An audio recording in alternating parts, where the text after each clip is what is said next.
سلطان محمود غزنوی کا دربار لگا ہوا تھا۔ دربار میں ہزاروں افراد شریک تھے، جن میں اولیاء اللہ، کتب اور ابدال بھی شامل تھے۔ سلطان محمود نے سب کو مخاطب کر کے کہا، کوئی شخص مجھے خضر علیہ السلام کی زیارت کروا سکتا ہے؟ سب خاموش رہے۔ دربار میں بیٹھا ایک غریب دیہاتی کھڑا ہوا اور کہا، میں زیارت کرا سکتا ہوں۔ محمود نے شرائط پوچھی تو عرض کرنے لگا، 6 ماہ دریا کے کنارے چلہ کاٹنا ہوگا، لیکن میں ایک غریب آدمی ہوں، میرے گھر کا خرچہ آپ کو اٹھانا ہوگا۔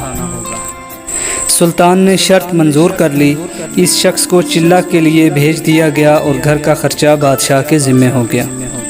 6 ماہ گزرنے کے بعد سلطان نے اس شخص کو دربار میں بلایا تو دیہاتی کہنے لگا، حضور کچھ وظائف الٹے ہو گئے ہیں، لہٰذا 6 ماہ مزید درکار ہیں۔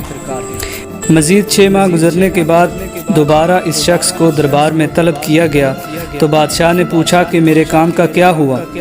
یہ بات سن کر دیہاتی کہنے لگا، بادشاہ سلامت، کہاں میں گنہگار اور کہاں خضر علیہ السلام، میں نے آپ سے جھوٹ بولا، میرے گھر کا خرچہ پورا نہیں ہو رہا تھا، بچے بھوک سے مر رہے تھے، اس لیے مجبوراً مجھے ایسا کرنا پڑا۔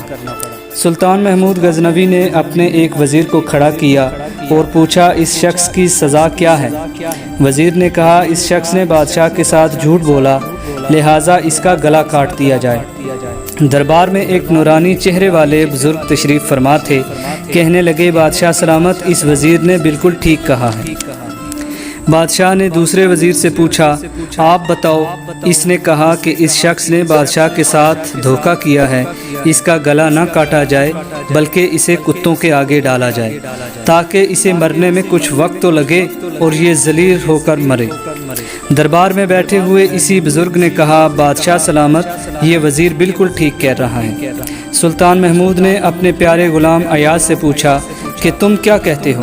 ایاز نے کہا، بادشاہ سلامت، آپ کی بادشاہی سے 1 سال ایک غریب کے بچے پلتے رہے، آپ کے خزانے میں کوئی کمی نہیں آئی اور نہ ہی اس کے جھوٹ بولنے سے آپ کی شان میں کوئی فرق پڑا۔ اگر میری بات مانیں تو اسے معاف کر دیں، اگر اسے قتل کر دیں گے تو اس کے بچے بھوک سے مر جائیں گے۔ ایاز کی یہ بات سن کر دربار میں بیٹھا وہی نورانی چہرے والا بزرگ کہنے لگا، ایاز بالکل ٹھیک کہہ رہا ہے۔ سلطان محمود نے اس بابا کو بلایا اور پوچھا کہ آپ نے ہر وزیر کے فیصلے کو درست کہا، اس کی وجہ مجھے سمجھائی جائے۔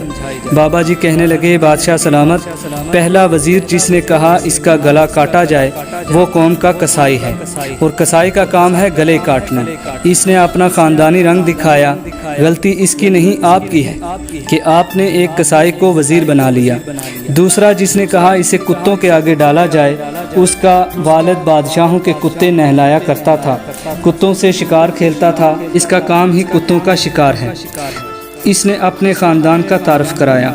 آپ کی غلطی یہ ہے کہ ایسے شخص کو وزارت دے دی۔ جہاں ایسے لوگ وزیر ہوں گے وہاں لوگ بھوک سے ہی مریں گے۔ اور تیسرا، ایاز نے جو فیصلہ کیا ہے تو سلطان محمود سنو، ایاز سید زادہ ہے۔ سید کی شان یہ ہے کہ سید اپنا سارا خاندان کربلا میں ذبح کرا دیتا ہے مگر بدلہ لینے کی کبھی نہیں سوچتا۔ سلطان محمود اپنی کرسی سے اٹھا اور ایاز کو مخاطب کیا، ایاز تم نے آج تک مجھے کیوں نہیں بتایا کہ تم سید ہو؟ ایاز نے کہا، آج تک کسی کو علم نہ تھا کہ ایاز سید ہے، لیکن آج بابا جی نے یہ راز کھول دیا تو میں بھی آج ایک راز کھول دیتا ہوں۔ اے بادشاہ سلامت، یہ بابا کوئی عام ہستی نہیں ہے، یہی ہستی حضرت خضر علیہ السلام ہے۔